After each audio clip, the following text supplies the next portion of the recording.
이스라엘 앞에 가나안 땅이 놓여 있지만 동시에 이스라엘 땅에 축복도 있지만 또 한편 저주도 있다는 것을 우리에게 보여주고 있습니다. 이 축복과 저주는 우리가 동시에 선택할 수 없지요. 축복을 선택하면 저주가 물러가게 될 것이고 저주를 선택하면 축복은 더 멀어지게 될 것입니다. 이 선택은 누가 해야 되느냐? 내가 해야 되는 겁니다. 고스란히 나의 몫이죠. 불순종의 결과를 보면 당혹스럽고 어찌 이럴 수 있는가 싶을 정도로 흙과 백처럼 완전히 앞과 뒤가 다른 것처럼 정반대의 결과를 우리에게 보여주고 있는데 이 죄의 결과를 우리가 오늘 보면 아주 비참하고 끔찍하고 오늘 7배라고 하는 말이 계속 나오고 있는데 하나님의 율법이 주어진 언약의 백성임에도 불구하고 그들이 하나님의 언약을 지키지 않을 때에는 그 죄가 7배나 더하다라고 하는 무시무시한 이야기를 하고 있습니다. 오늘 이 말씀을 쭉 보면 우리에게 주시는 아주 분명하고도 확실한 메시지가 있습니다. 하나님의 명령을 청종하지 않고 하나님의 명령을 싫어하고 하나님의 명령을 배반하면 이 저주가 너희에게 7배나 더해서 임하게 된다라고 하는 이야기입니다. 그러니까 이 재앙에 대한 선포이면서 하나님을 싫어하는 백성들의 배반의 결과는 이렇게 참혹하다라는 이야기를 하시고 있는 겁니다. 그래서 심판과 공포가 축복과 은혜의 자리에서 심판과 공포가 일어나게 된다라는 이야기를 16절에서 이 얘기를 합니다. 너희에게 행하리니 곧 내가 너희에게 놀라운 재앙을 내려 폐병, 열병, 눈이 어둡고 생명이 쇠약해지고 파종한 것이 헛되고 대적들이 그것을 먹는다. 우리 손에 아무것도 쥐는 것이 없고 우리 몸은 그야말로 그냥 산산조각이 나버리는 이런 현상들이 우리에게 일어나게 된다라는 이야기를 하시고 있습니다. 그 저주의 이야기들을 한번 쭉 보시기 바랍니다. 저주의 얘기들을 보면 뭐라고 얘기하시느냐? 청종하지 않는다, 준행하지 않는다, 멸시한다, 싫어한다, 배반한다. 이 5가지 얘기가 나오고 있습니다. 근데 이걸 한 가지로 쭉 모으면 뭐냐 하면 무시하는 겁니다. 하나님의 말씀을 무시하는 데에서 이런 저주가 일어난다라는 거죠. 여러분, 하나님을 무시하거나 하나님의 말씀을 청종하지 않고 배반하고 싫어하고 멀리하는 이런 일들은 우리 신자들에게는 없어야 되는 일입니다. 이런 무서운 저주들이 일어나게 되는 결과는 엄청납니다. 그렇기 때문에 제일 우리가 우선해야 되는 것은 그를 인정하는 것. 그렇게 할 때 그 길에 우리가 복이 임하는 것이고 그 길 가운데에서 하나님의 뜻을 이룰 수 있는 겁니다. 그러니까 인정하라라고 하는 이 말씀을 여러분 꼭 기억하십시오. 뭐든지 무시하는 건 좋지 않습니다. 옛날에 우리 이렇게 날씨가 더울 때 남양 특집이라고 그래가지고 귀신 영화들이 나오죠. 귀신 영화들이 굉장히 많이 나왔습니다. 요즘에 이제 뭐 그런 영화들이 안 나오는데 꼭 더울 때 그 영화를 보면 시원할 것처럼 생각해서 그런지 남양 특집, 그래서 시리즈로 구미호가 나오고 뭐 시리즈로 막 귀신들 얘기가 쫙 나옵니다. 근데 여러분 그 얘기를 한번 쭉 보십시오. 그 얘기를 한번 생각해 보세요. 그러면 그 얘기 중에서도 귀신들이 다 언제 돌아가느냐, 자기네들이 돌아갈 곳으로 언제 돌아가느냐 하면 자기들을 인정하고 자기네들이 얼마나 힘들었다는지를 알아주는 사람 앞에서 이제 마음 편하게 떠나는 거예요. 그렇잖아요. 그래서 계속 사람들이 죽어나가는데 그 죽어나가는 이유를 찾기 위해서 어떤 사람이 왔어요. 근데 그 사람이 이제 잠을 자는데 병풍 뒤에서 흰 연기가 확 나오면서 그런 다음에 귀신이 나오죠. 흰 소복을 입고 칼을 물고 내 다리 내놔라 그러면서 나오죠. 그런 다음에 그 사람은 귀신이 이제 사람을 잡아먹는다라는 걸 확신을 하고 온 사람들인데 그 사람에게 자기 자초지종을 쫙 얘기하죠. 그리고 자기는 억울하게 죽어가지고 묻힐 때 묻히지 못하고 저 어디에 묻혀 있으니까 나를 찾아서 잘 묻어달라 그렇게 얘기를 하면 알았다 그렇게 해서 찾아가서 열어보니까 땅을 파보니까 거기에 진짜 묻혀 있고, 그래서 그 사람을 찾아서 잘 장사 지내주고, 너 그런 다음에 뭐 이렇게 했다, 원수도 갚아줬다. 이 얘기가 뭡니까?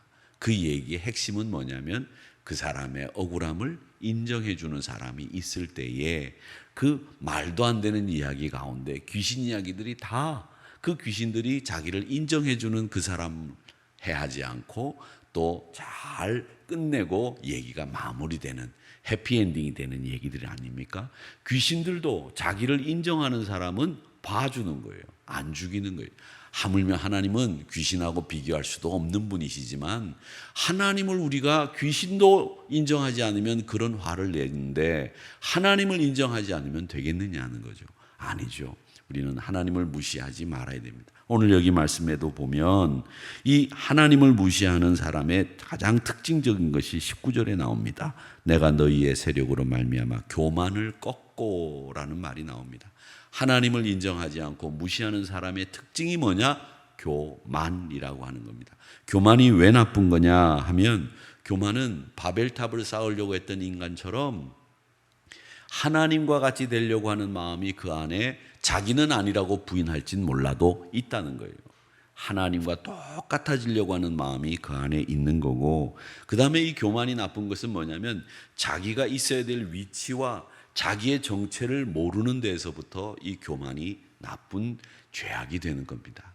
내가 있어야 될 위치가 있고 내 신분이 있고 내가 해야 될 역할이 있는데 그걸 망각한 사람들이 어떤 사람들이냐? 교만한 사람들입니다. 그래서 이 교만이 죄가 되는 겁니다. 결국은 자기 의만 드러내고 자기 주장만 드러내고 하나님의 뜻은 저 멀리 가 있다는 거죠. 이게 교만이 나타내는, 교만이 가져오는 나쁜 결과들입니다. 하나님이 있을 수가 없다는 거죠. 오직 그 교만한 자에게는 자기만 있다는 거죠. 자기 주장만 있고 자기 의만 있고 하나님의 말씀은 멀리 있고 하나님과 같이 되려고 하고 또 자기의 위치와 자기의 정체, 내가 뭘 해야 되는지 모르는 이런 상황이 바로 교만한 사람의 특징이다라고 하는 것을 우리가 오늘 기억해야 됩니다. 그렇기 때문에 하나님의 축복의 길을 반대로 저주의 길을 가기 때문에 이 저주가 굉장히 많이 나옵니다. 이 저주가 굉장히 많이 나오는 이유는 뭐냐? 7배나 더하리라 라고 하는 이 말씀대로 우리가 하나님을 찾는 일이 얼마나 소중한 일인지를 말씀하시기 위해서 이 저주를 길게 묘사하고 있고 7배나 더 큰 저주를 언약의 백성이 하나님의 말씀을 멀리하고 싫어하고 배반할 때는 이런 일들이 일어난다라고 하는 것을 말씀하고 있는 겁니다. 이 교만이 우리에게는 가장 나쁜 죄라고 하는 것. 물론 우리가 죄를 짓는 데 있어서 유혹을 받아서 넘어질 때도 있지만 내 안에서 하나님과 같이 되려고 하고 자기 위치와 자기 주장, 자기 역할을 새카맣게 잊어버리고 자기의 의를 드러내려고 하는 이 교만한 자리에서 우리가 죄가 시작된다라고 하는 것을 오늘 이 말씀을 통해서 배우게 되는 겁니다. 그렇기 때문에 우리가 복의 근원이 되어야 될 하나님의 백성들이 잘못하면 화의 근원이 될 수도 있다라고 하는 것을 아시고 우리는 우리 때문에 선한 영향력, 우리 때문에 복이 흘러 넘쳐야 되는 사람들입니다. 여러분들 때문에 복이 넘쳐야 되고 임해야 되는 분들입니다. 그런데 여러분 때문에 화가 다른 사람들에게 임하게 해서는 안 된다라고 하는 것을 오늘 말씀해 주고 있는데 이 7배나 더하리라고 하는 무서운 이야기를 하시는 하나님의 뜻은 한 가지입니다. 우리에게 다시 한번 기회를 주시기 위한 사랑의 배려라고 하는 것을 기억하시면서 항상 하나님의 말씀을 순종하기 위해서 애를 쓰고 그 말씀을 청종하고 그 말씀에 관심 기울이고 하나님의 뜻을 헤아릴 줄 아는 분별력 있는 신앙, 그 신앙이 여러분 우리에게 필요한 신앙이라고 하는 것을 기억하시면서 하나님을 인정하는 자리가 축복의 자리입니다. 하나님을 무시하는 분들 여기 아무도 계시지 않을 거라고 믿습니다마는 하나님을 인정하십시오.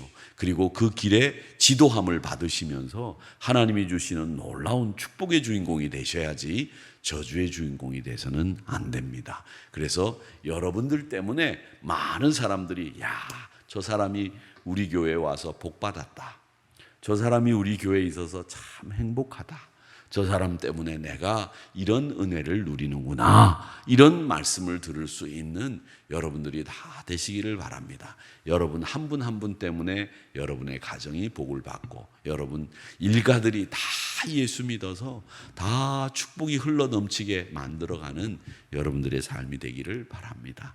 우리 늘 제가 얘기하지만 우리 권사님들에게는 전설이 되십시오. 전설이 되십시오. 이렇게 말씀을 드리는 이유는 여러분 한 분 때문에 안 믿던 집안이 다 예수 믿게 되는 것. 그 전설이죠.